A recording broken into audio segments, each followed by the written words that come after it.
Okay, so it's looking sort of good. Let's just hit the button, see what happens. Well, I got some good news and I got some bad news. It's Doodlebud back again. I'm still playing with this xTool. This is the D1 Pro that was sent to me so kindly by xTool to review. Part one, I put the whole thing together, kind of walked you through some of the critical parts of the build, made a fun little image there on a pen case, a leather case. Today, I'm going to be shooting this fountain pen because this is the rotary attachment that's set up with this. It can run like it is here, rollers. So if you have something, you can just pop it in there. A lot of people are doing like, say, mugs and tumblers and glasses. I'm going to do a pen. And it's really cool. You can also set it up. There's other attachments on here. There's a set of jaws that looks like a chuck, essentially, on a lathe. You can set it up to do stuff like that. So if you're gripping mugs and you need bigger things, or if there's a handle in the way so you can't put it on rollers, they got you covered. But yeah, today we're going to do this fountain pen. So in order to set this up, those little spacers I showed, you can see, you just install those. So I installed the spacers on here and got the spacing right. I did the focus where I dropped that little kickstand and adjust it to the pen. Now what I did before I got to this point, I'm kind of ready to hit the go button, is I got a tip from Ben Walsh at Gravitas Pens. He says, just wrap it in tape. Come up with a pattern, put it on there and just wrap it, and then you can just chuck it into your setup and then just run real low power to see how it looks. So I did that and I sort of got the hang of it. I think I got a lot more learning to do, but I really, really, really want to put a pattern in there. So we're going to see how it goes. It's going to be pretty simple. The pattern I got here, you can see it's just a bunch of diagonal lines, but essentially what that's going to do is you got to think of how this setup is. I'm essentially cutting a thread. So you disconnect the x-axis, this axis that moves up and down, and the rotary attachment plugs into the board. So now you have your y going back and forth. Your x essentially is going to be the rotary. So you got to think about this. I'm essentially cutting a thread. So the pattern I'm going to do, we'll bring it out here so we can see better, is going to start here just a couple millimeters up and go along and do a rotation down. About 72 degrees of rotation overall altogether. And so what I'm essentially doing is cutting a thread, right? So this, I think the length I'm doing is something like 140 or 138 millimeters. And this is a 15.5 millimeter diameter pen. So I'm essentially cutting a 15.5 by 138 thread, and there's going to be 9 of them total. So it's, yeah. You're treating this like this is a lathe. So this is going to be kind of fun. And I left a little space here. I'm going to try to put a little DB on there. So, Namisu, they didn't really put any branding on the pen other than their N. So they're about to have essentially a non-consensual collab with Doodlebud. I'm going to put some lines on here and put a DB. So this is going to be a DB and a Doodlebud and Namisu pen, and I didn't even ask them, so I hope they enjoy what I do to their pen. So in order to get a pattern onto a cylinder like we have here, you essentially have to turn it into a rectangle. Like if you cover this with tape perfectly, so the seams all lined up, and then peel that tape off, you would get a rectangle. And the dimensions is, well, how long you want to do, so 138 millimeters for the length, and then the height or width is the circumference of the pen. So here we got 15.5 millimeters, multiply that by pi, 3.1415926535898, just off the top of my head. And in this case, you get about 48 millimeters and change, okay? So now you have your box that you're drawing within. I originally started with 5 lines, like on the this Visconti Divina. It's got 5 lines, and what they essentially do, so this hopefully doesn't roll off onto the floor, okay, is it starts here, and then it curves and ends up here. And it stops where the next one starts on the other end. So I did the math on that, 72 degrees.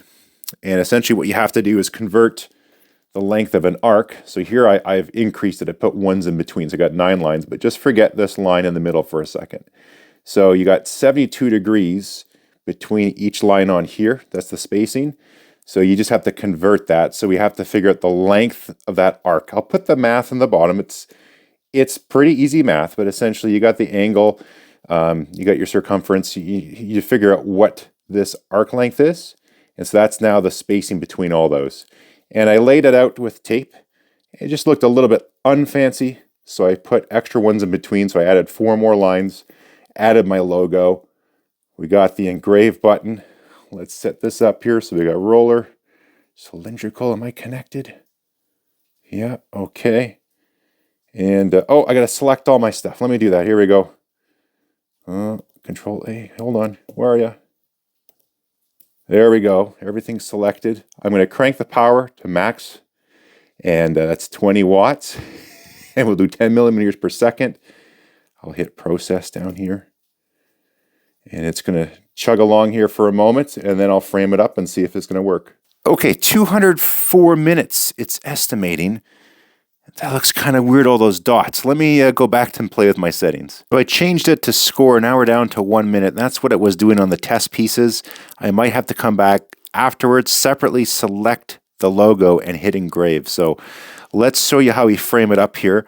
So this is going to give you an idea if you have everything set in the right position. So you have to do a little bit of work just to make sure that the laser is on center of your object. So it's going to be at the very top here on the most maximum diameter of the object that you're working on. So you try to get it at the top. And then you're going to make sure that your pattern is going to start in the right spot. So I have just a little bit of room on either side. So once you're framed up, you want to see if you're going to be good. You hit the button. It goes along just enough. And then it does a rotation. So there's a little scratch on the anodize. And I'm just checking that to see how it does when it comes back. It's right at the top. And if it comes back to the right spot, there we go. And if you move that laser head over, that little damaged pot, that little ding that's on the anodize is coming back to the same location. Done it a few times. I just want to see, is this slipping? Is the rotation correct? If I do it 10 times, will it come back to the same spot, or is it drifting a little bit each time and then it winds up way over there? Okay, so it's looking sort of good. Let's just hit the button, see what happens.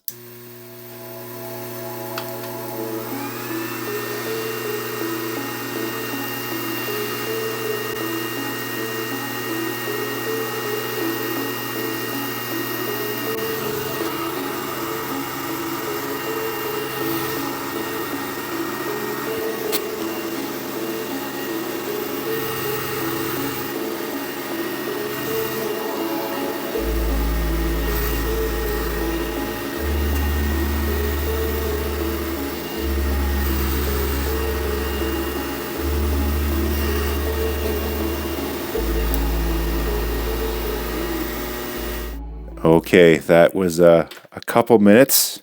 I think it was about 2.5 minutes or something. Let's just move this out of the way. We got some cool little lines. I saw the logo. I think one of them kind of messed up. It's a little bit warm, not too bad. Oh, yeah, see, I wanted that logo over a bit more. I was messing around there. That's okay, but I think that's a little bit of a step up.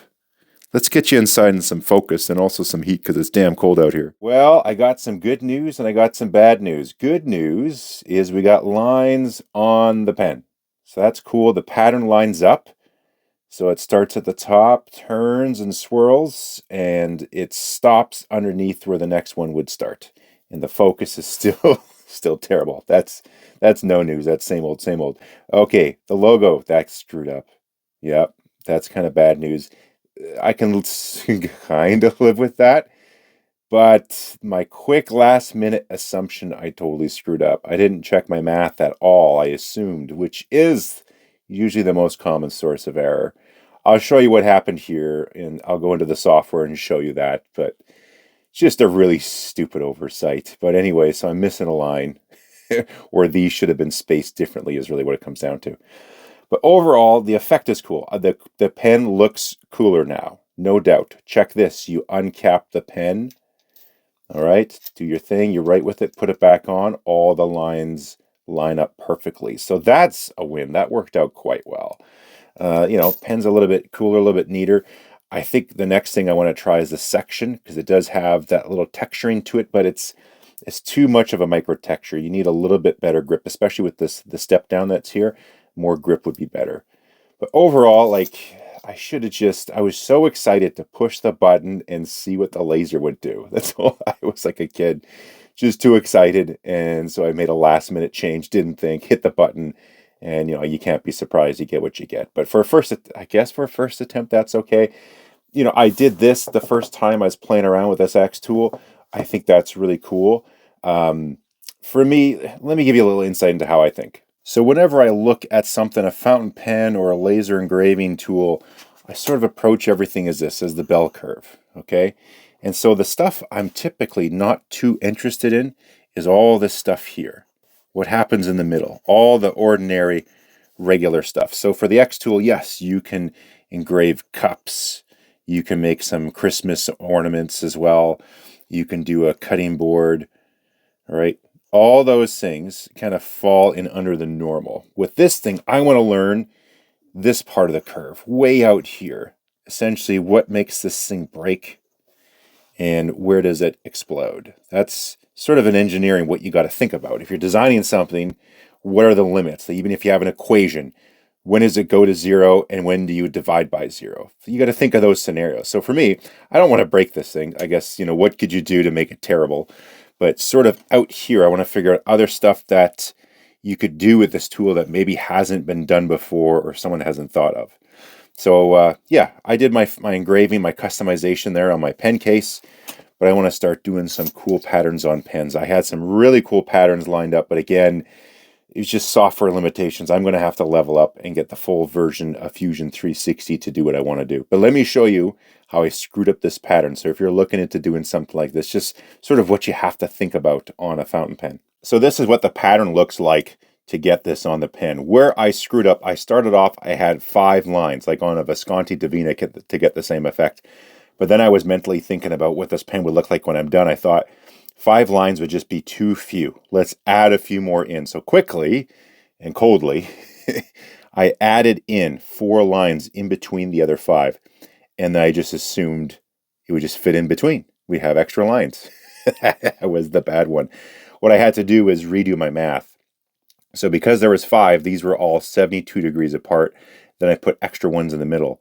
But now I'm essentially missing a line between this top one and the bottom one. There should be an extra one there.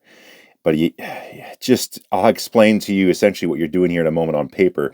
You essentially have to turn your pen into a flat template. Now, I could have done that adjustment super quick if I had the full version of Fusion 360 and I can export the file type I need, but I don't. So I was using Lightburn, and it is a total pain in the butt to do what I need to do in a reasonable amount of time to do patterns. I have the chevron pattern that I'm working on.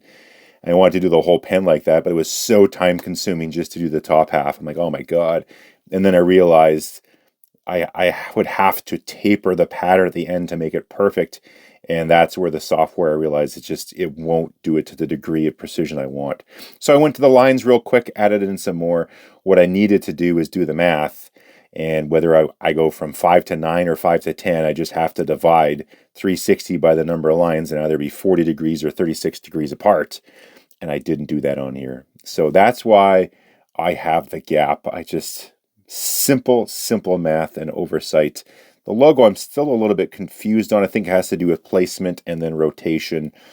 So yeah, but let me show you what the template sort of has to look like when you do a pen like this. So let's first pretend this pen was a tube. Okay, so then all you have to do is, this would be your template. It's just a rectangle. It's whatever this distance is, whatever the circumference is, and then this different distance is however big you want to engrave. Very, very easy. No problem to do on that. But when your pen is tapered, so it's a cigar shape, right?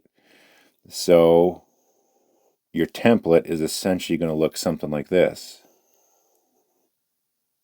Okay, and then you got to put your pattern into it. So these swirly lines, the way they are, I could get away with it. The spacing would be wide here as it is, but then as it tapers, it gets a little more narrow down here.